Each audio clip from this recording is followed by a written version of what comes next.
Hello, San Antonio! Welcome to All Things San Antonio. This is Ken Carter, and I'm here with my partner, Brad Burns, and we have a special guest today. We have Jeremiah Burns. He doesn't have the E. We're not related, but this is my guy. I feel like we are, though. I feel like we so are. you're more emotional, Brad? You have Yeah, more I got E? the E. Nice. So yeah, thanks for having me, fellas. I Thanks for appreciate you coming. having us on. I own San Antonio's first peanut butter and jelly restaurant.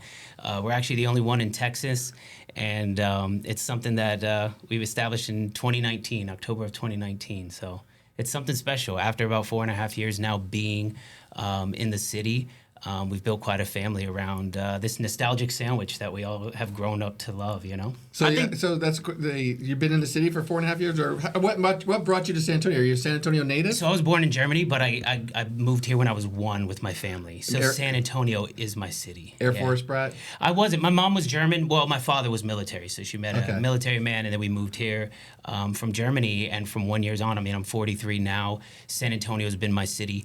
Moved away for a short period of time, went to high school in Killeen, Texas, came back, and went to Incarnate Word, worked at Methodist Hospital for years, and then ultimately just went off and opened up some small businesses. So. Okay.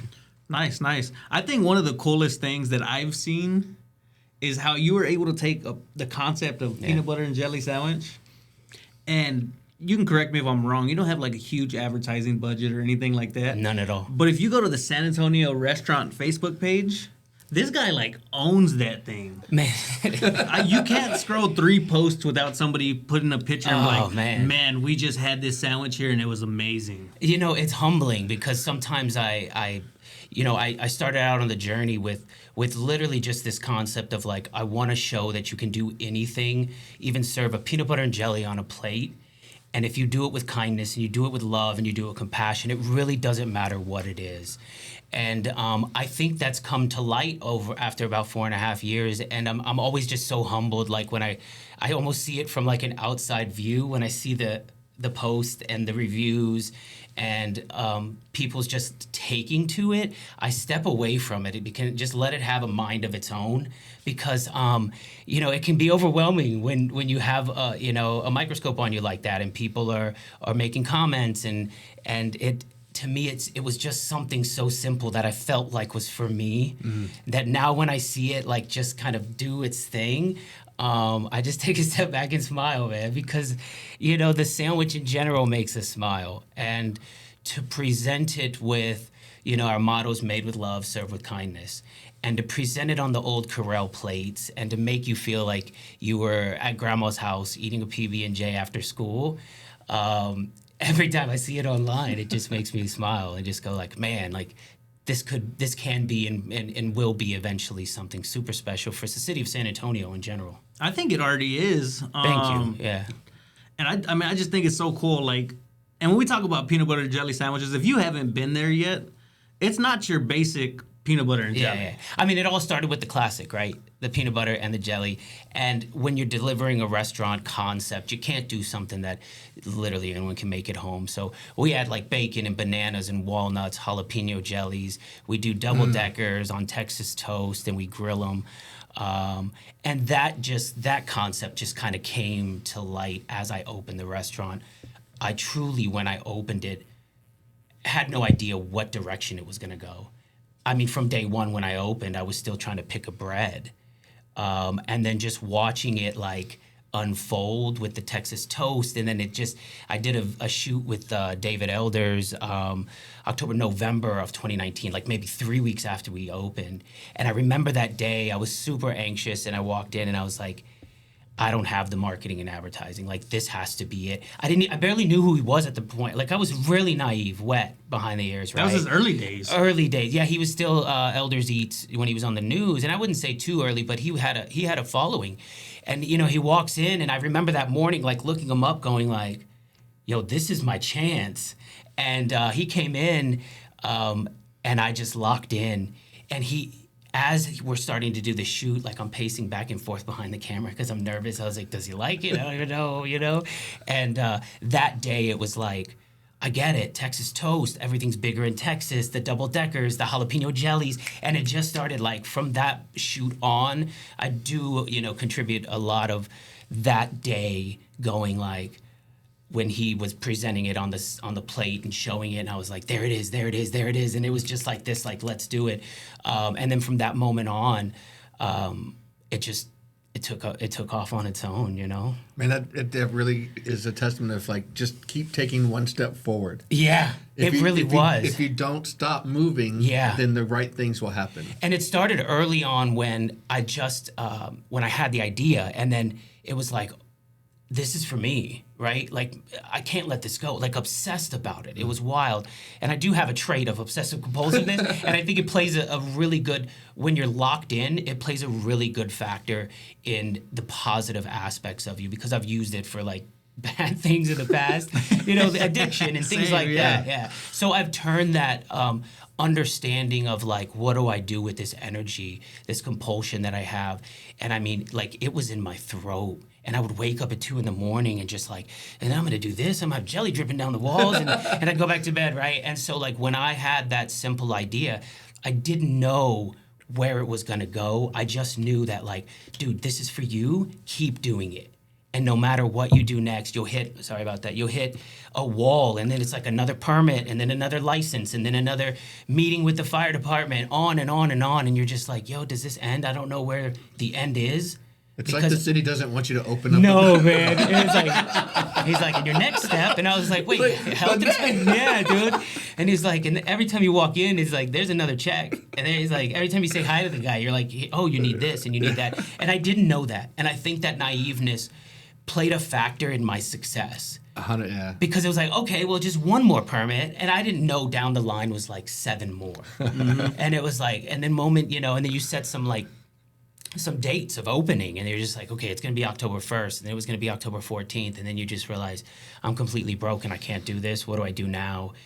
I think that entire just process made me recognize a faith within myself that I know that if something is for me, like deep-rooted, I prayed for this is for me, nothing can knock you off.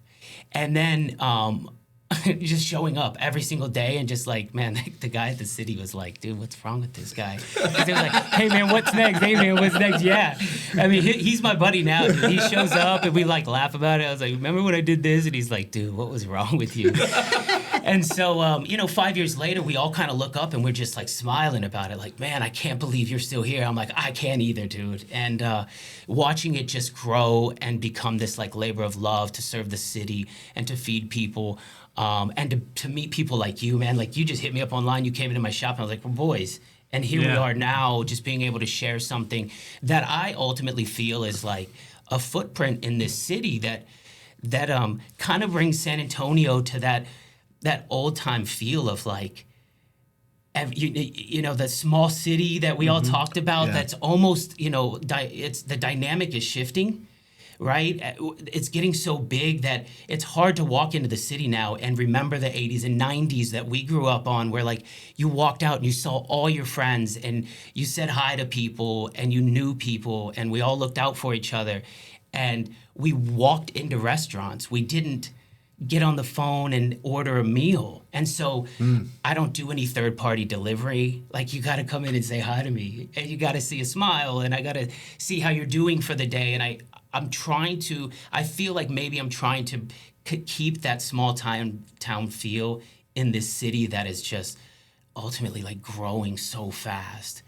Like, the lines are everywhere and the crowds are everywhere. And I don't look up and see the people I used to walk into anywhere and be like, yo, it's, hey man. And, down to the core, I think there are still people like you and that remember San Antonio like that. And I run into them sometimes in the city, and we genuinely ask, how are you? And what's new? And can I help with anything? That's the San Antonio that I love, that maybe I'm still trying to hold on to, that old school mentality of, you're not ordering online. you're not going to get it delivered to your house. You got to come in and just hang out for a bit with me. Man, But that I think just that's the experience. Well, Like, and it ties in with the nostalgia aspect of it. Yeah. Even down to like you were saying, Yeah. the plates, the crock. As soon as you said the Yeah. Corral plates, I'm like, oh, that's the plates my mom had. With Yeah, the yeah. little blue flowers Yeah, around. the blue ones or the green ones. And it's wild, like that simple plate, when I've searched all over to find the certain designs that reminded me of home.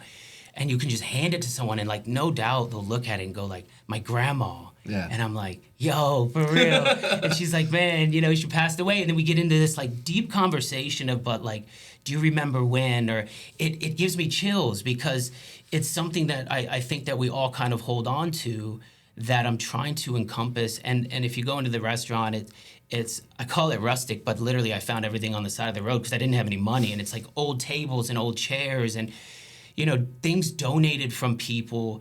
And they all have a conversation to them. This little knick-knack, like, oh, that's cute, my grandma, or oh, that's, you know, that's really, you know, my mom used to have that. And, you know, and those things that that kind of just connect us for some odd reason thrives me. Yeah. It truly does. It just like my heart like pounds more, and I'm like, yeah, man, my mom too. And you remember when? And remember we were, you know, because it gets lost out there in this crazy world of confusion and busyness. And I walk into that restaurant every day, just like take a big breath and go like, man, I'm home. yeah. And I figured if I got to go to work every day, well, I mean, what better place than to have to you know, walk in to something that has my daughter's name on it, my wife's name on it, and recognize every day that, you know, there's a purpose here. And I prayed for that. Yeah, that's awesome. I think one of the things you talked about was bringing it with kindness. Mm-hmm. And like that just resonates so much. So like one of our company's core values is work hard, be kind. I mean, we have it on We the got shirt. our Like shirt. I'm gonna get you Wow. the shirt. Yeah. And It's so simple sometimes. and I think that's what kind of sets you apart from. Because I remember the first time I went in, we're like, hey, we have each other on Yeah. Facebook. And I remember I had seen somebody post about it on the restaurant page, and I was like, oh, Burns. I was like, that's almost my last name. Let me go add this dude. Yeah. And You're like, I'm with an E. Like, I'm still trying to find family. I'm like, are we family? I don't know. hey, there's this app. I'll have to show it to you later. Yeah, but we'll check it out. Got an app. Yeah, there's an And app you're like, for I'm with that. an E. And I was like, oh, okay, cool, man. We're not family. But we can be. Yeah. They might have just forgot it along the way somewhere. But like, I think that's part of the experience. Like you go in, and everybody feels like family. Yeah. Especially to me. And I've always made friends. My brother, he jokes with me. He's like, man, everybody's your friend. Because I'm like, I got a friend. And I truly do. I feel like real quickly I can determine with boundaries who's there, who's going to be a part of this growth that we have together, and finding those connections quickly ultimately turns into a friendship where like you help me, I help you, I bring you a shirt, you put me on your podcast, and I think that's one of the gifts that I do have, is saying like, I know a guy. And if you come to me, you know, at any time in my shop, like, man, I'm trying to do this. I know a guy here. Check him out. And it'll connect people. And I'm like, just tell him Jeremiah sent you. It won't do you any harm, right? And so that kindness that I find in that restaurant, man, I've just been through a lot in life. And, man, there's nothing better than just being nice to people. You know, we all have some issues going on. And I can really quickly see it in people's faces and see it in people's body. And then I'm allowed to go like, here's a PB&J, like smile with me, man, you know? And then so it lightens the mood, and that kindness that I've built around that, I guess, culture within, I'm the only one there working with myself and the restaurant. Man, it's playing out. It's playing out really well. Well, I think like when people walk in, like I noticed this the last time when people walk, and I was just there Saturday. Yeah, with you. And when people walk in, like your thing is, hey friend, like everybody Quickly. Yeah. and like to walk in somewhere and someone's like, hey friend, Yeah. it's like, oh man, like Or family, I right? feel If at you come home, in with your yeah. family, it's like, hey friend, hey family. And it's not superficial. It truly is like, you come in and spend money in my restaurant. And for 5 years I've built this this dream that I know how hard it is to hold onto. I see my friends and restaurant owners just like some of them falling and we talk to each other and like, man, I'm struggling and I don't know how should I play this out? And to know that you walked into my place for PB&J of all things, you're my friend. Yeah. Yeah. And it's genuine. Like, it's not like, oh, hey, friend. It's not my pleasure at Chick-fil-A. Yeah. It's like, it's literally like, hey, like, thank you for coming in. And then the second time you come in, like, I'm like, yo, we are friends at that point. It's because as a failed restaurant Oh, tour man. at one point, Yeah. I had a little restaurant for about a little over a year. What was it? It was a pizzeria. It was a situation where I had bought it was a local franchise. Mm-hmm. And it was basically a Ponzi scheme. Yeah. Like the guy that was doing it but the thing is, it's one of the greatest things because one of our clients, one of my investors that I work with, he was also part of that same little thing. He still has a restaurant, Ray's Pizzeria on McCarty, great place. Yeah. There's to this day, like I met him. Funny enough, we had a podcast earlier about SA Card House. Mm-hmm. I met George at the Card House. Yeah. And then we kind of bonded over that experience with restaurant. But the thing is like you're talking about friends and family. It's like it's really hard. I commend you to do something as simple as a peanut butter and jelly concept restaurant and have it for 5 years now, 4.5 years. That's crazy. Like Thank to you. be able to do that. That's an amazing accomplishment. But when you talk about friends and family, like I'm a huge foodie. Yeah. Huge foodie. I apologize because I haven't had an opportunity to come. I have had opportunity. I haven't come by just It'll yet. happen when it does. It will. Man, We're gonna come by. I got a big family. Well, we got lots of money to spend. Yeah, let's do it, man. But that's the point. Is we do a lot of going out, right? And when we go out to eat, to have an experience where you like this is our family thing. This is what we do. So to feel like family, that's the kind of vibe. If we go to a place and we don't have that feeling, we feel like we're an interloper in your restaurant. I'm like that's not the right feeling. There's a new spot in town called Mare y Monte. He's from Albania, I believe, and his name is Prince, and he brings that concept to life where you're like literally you walk in and you're just having and he's new. He's been open 4 months and has over like 450 5-star reviews. And he's like this, he's so happy to just be able to serve you. He loves America. He loves, serving food and so when you walk in, you leave there going like, was that like Thanksgiving at my mom's? And he does it so effortlessly, and he makes every table, and he's just taken San Antonio by storm. And he's come to my restaurant, and it was just so humbling because he loved the sandwich, he loved the food, and he came back twice, and he's like, man, I keep thinking about this. And having chefs like that just come to your place and recognize. But what I wanted to say towards you saying you were in this pizza thing, and it's so wild what comes from quote unquote failed missions, right? And you're saying like, I still know this guy and I know that guy. Yeah. And there's no failures in life. It's really wild. And the growth you learn Mm. every single time. And now you're like, man, I'm never getting into a franchise. Like, maybe I should look at the documents a little closer and not be in a Ponzi scheme. And these are all things that I've just like one step at a time learned in business because the creative side was there. And then as you get in, you're like, man, I can't tell you how many times I've looked back. Like there's a list of like, man, I should have done's. And it would have been easier if I did. But that journey along the way is making that foundation just can't be cracked anymore.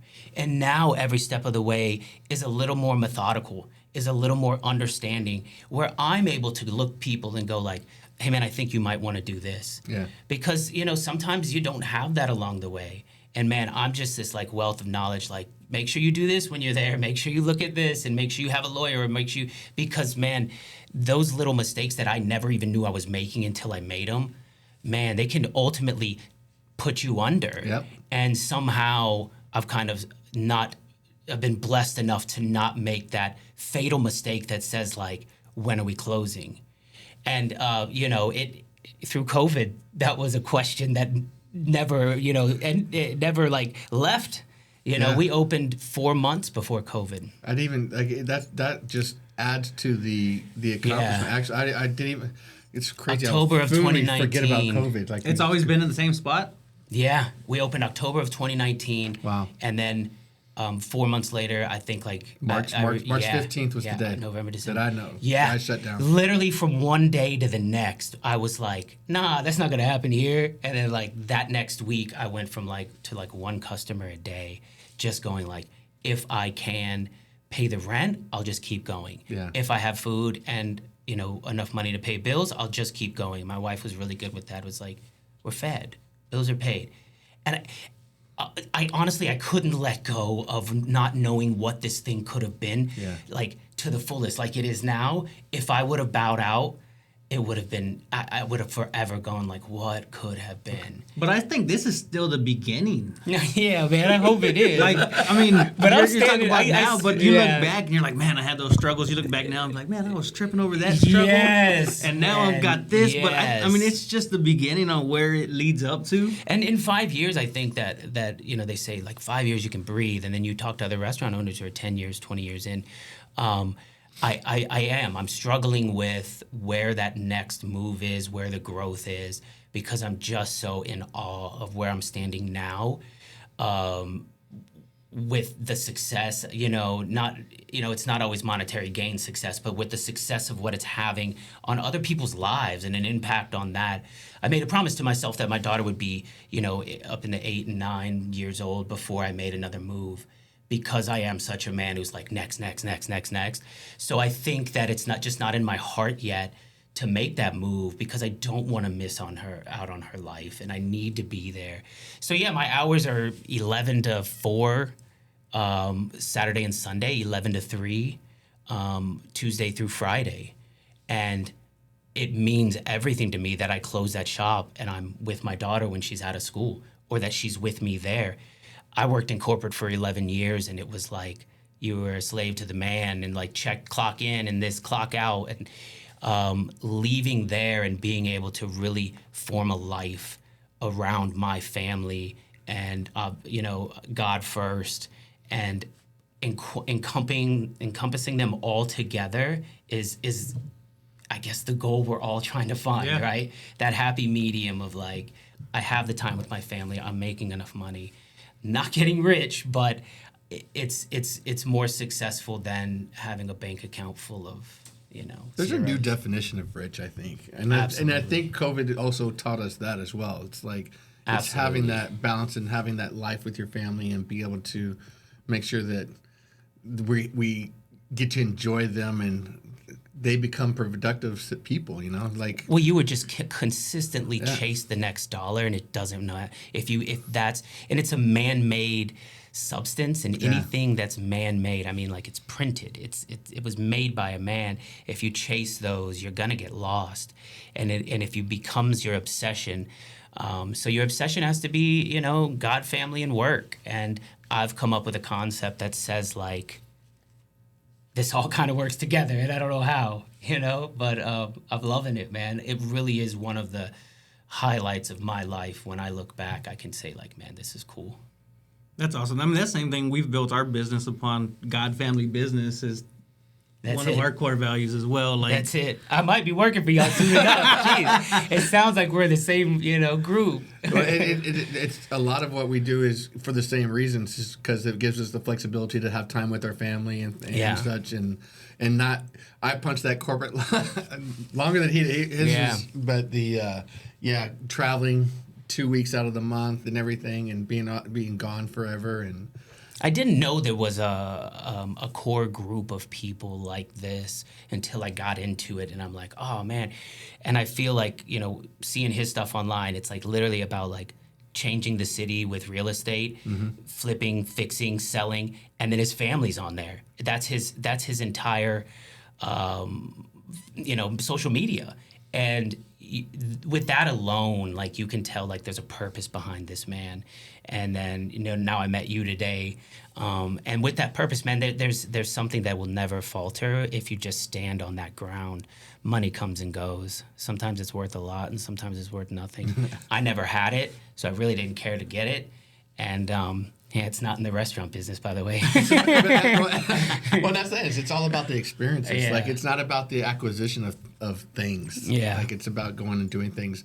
And that's why, for us, it's always restaurant. Like, it's always around a family table. And it's funny because we'll be the ones with like cards. Yeah. We'll break out a game of like How many kids you have? 6 total. Oh, nice, man. A lot of them have graduated college. I've got Grandkids? not yet. Oh, okay. I'd say 2.5 to 3 years. Zane and Avery. It's your turn, yeah. They're the first ones to get married. That's cool, man. That's cool. One of my best friends, man, he comes from a family of 5 or 6, and they have like 32 grandkids, and like. I've been waiting. Yeah. I came from a small family, so like if I can walk into your home and you made me feel like home, like that's the spot, man. That's awesome. So what was the transition like? So you said you opened up PB&J with Tay in 2019. What were you doing before that? So I was in IT for 11 years. I worked for Methodist Hospital. I came straight out of college, went straight into the working field. You know, that's what they teach you to do is get a job.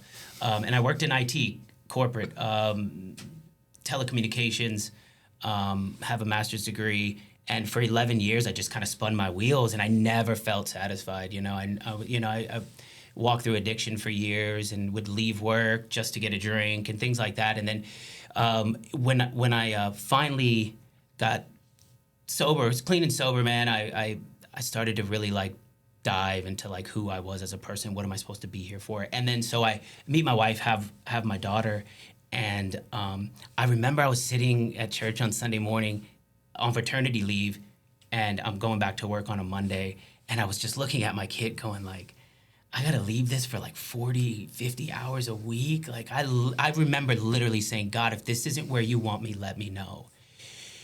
And I went back to work, and 3 days later they laid me off. And I was like, wow. Because Sounds perfect. Man, I'm a prideful dude. Like I would have just stuck it out, be like, no, I'm not quitting. I got laid off, and I walked out of there, and I took this big breath, and I was like, okay, now is the time. And I within 10 months, I was like, I think I need to get into massage therapy. I care about people's pain, helping them with, any type of psychological, deep-rooted pain. I had been through it. And so I went 10 months into massage therapy school, walked out of massage therapy school, and bought my first massage shop like 2 months later. And so in the same shopping center, I'm a massage therapist. I do holistic care. It's a small massage shop, 500 square feet, one room. I have Alan Windrow, my teacher in massage school, works with me there. I have a hairstylist that rents a spot from me there. But it's super small. And so I did that for about a year and a half. And, that transition was, it was odd trying to find my way. And about a year and a half after doing massage, I was like, man, there's still something else. And it was sitting in my chest. I remember like someone's like, man, this is great. And I was like, there's just something else. And I just kept praying and meditating and yoga and sitting in silence and just like digging through all the chaos and fluff. And that one day I turned to my wife and I was like, what about a peanut butter and jelly shop? And the moment I said it, it was like boom, boom, boom, boom, boom, boom. It was real. Yeah, man. From idea to finish, I opened it in like 3 months, like a madman. And I would do a massage and then go buy a permit. Now my wife would work a shift, I'd go buy a permit. And man, that transition for me happens, I guess, really fast when I just can't let it go and I know it's for me now. I'm able to do that with my family and with friends. Like maybe this is your thing. Like, and so now I've learned to kind of understand that concept of saying like, this is what you were born and here to do. It doesn't matter if it's a peanut butter and jelly shop. I know it sounds like a wild idea. Just go. And if you truly, truly feel it like from, the depths of your soul, I know that sounds deep, but like, it's not going to fail. It won't fail through COVID. It won't fail through something just happens. It is crazy. Is that what you said? No, it's just like I just started thinking again. I'm like to go through COVID, like every restaurant. Yeah. Like 4 months in, you made it through. Dude, and I'm just like every step was like real, and it was. I think I didn't have the concept of a restaurant. It was just me. Yeah. I just needed. You're hustling. $20 a day. Yeah. And at 10 days, maybe that'll pay the rent, right? And then I didn't take my own tip money for 2 years. I didn't pay myself for 3.5 years. And that's what I guess it takes. But every day I was walking in and somehow the bills were paid and somehow this was paid and things would come along. I'm like mowing yards on the side. And it was just, but one of the happiest times of my life. Just learning that, going through it, and realizing that, especially now that like we've put a footprint in this city and really brought something special to Texas. You know, we're having people like travel from Dallas. Like these older ladies came, like they walked in, we drove 300 miles to see you. And I was like, what? Wow. And like, dude, I like start shaking. I'm like, this better be the best sandwich these women ever have eaten. Yeah. Like, how am I supposed to like do that? I was like, dang.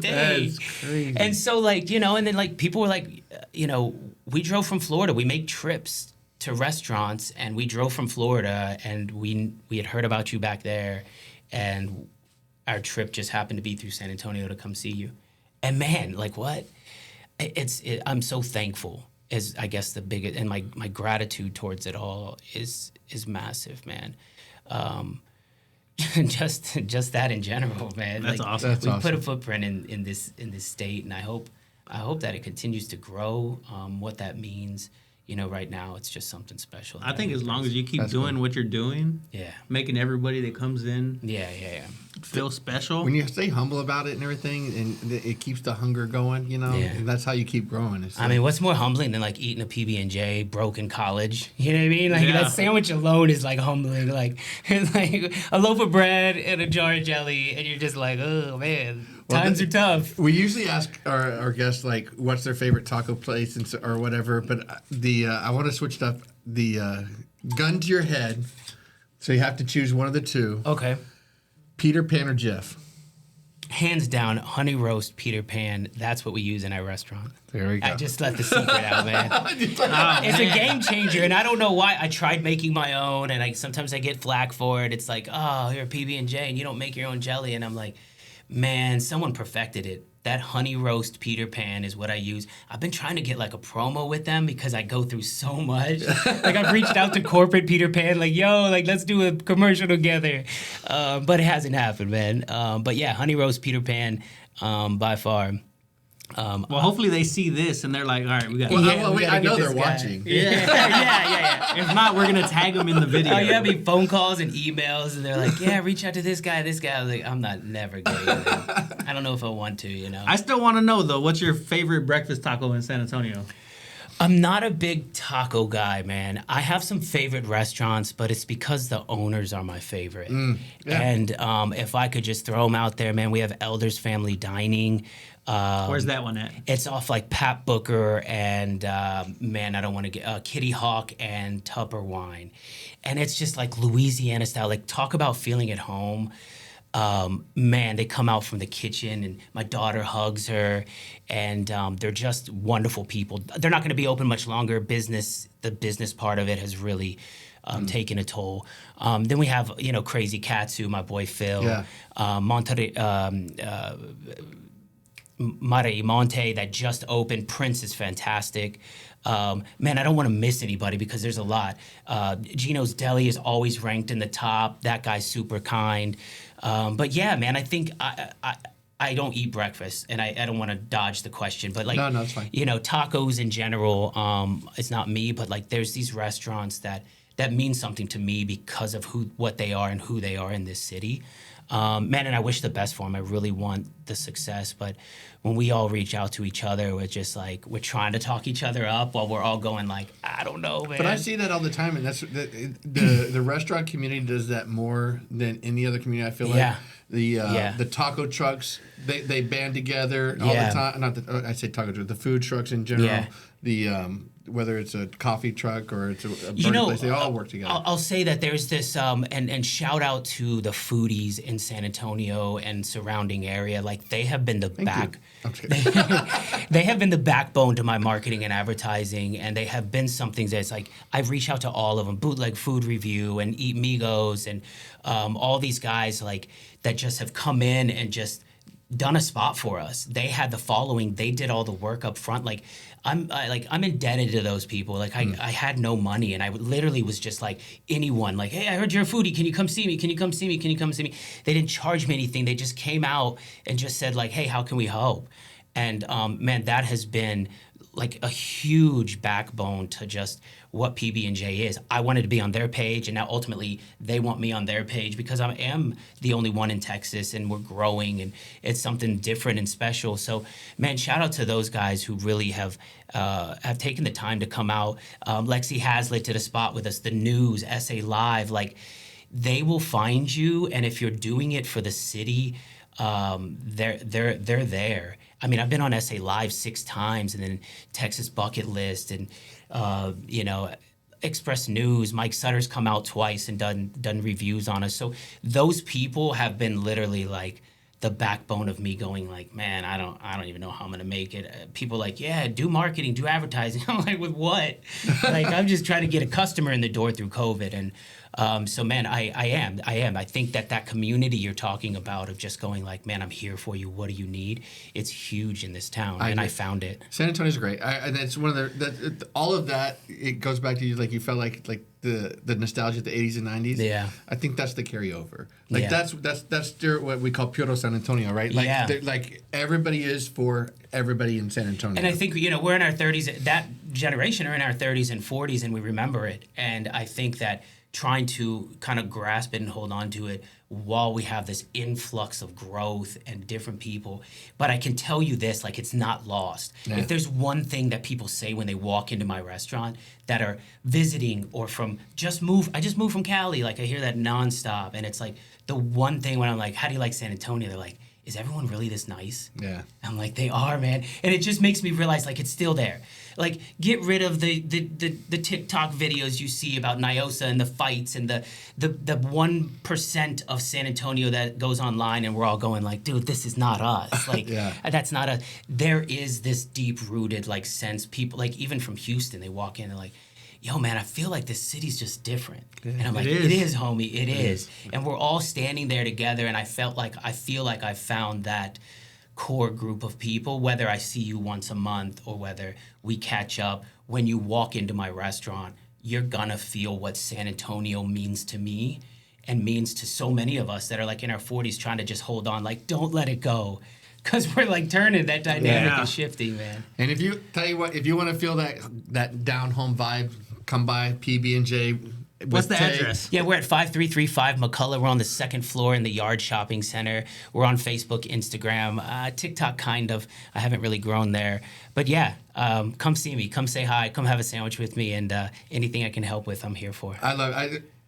I hadn't met you before. Like we just met today beforehand. I love it. I love your story. Man, I really appreciate it. Awesome. You come by. I really appreciate y'all having me. I know this is a problem. I'm like, man, I'm gonna cry on the podcast. Oh man, I'm here for it. It's a great story. Yeah, just we got the same struggles, like just pushing through. It doesn't matter what it is. Yeah, absolutely. So push through. Stop by PB&J with Tay. Come say hi. Come say hi. Like and subscribe. Push that button. We'll see y'all later.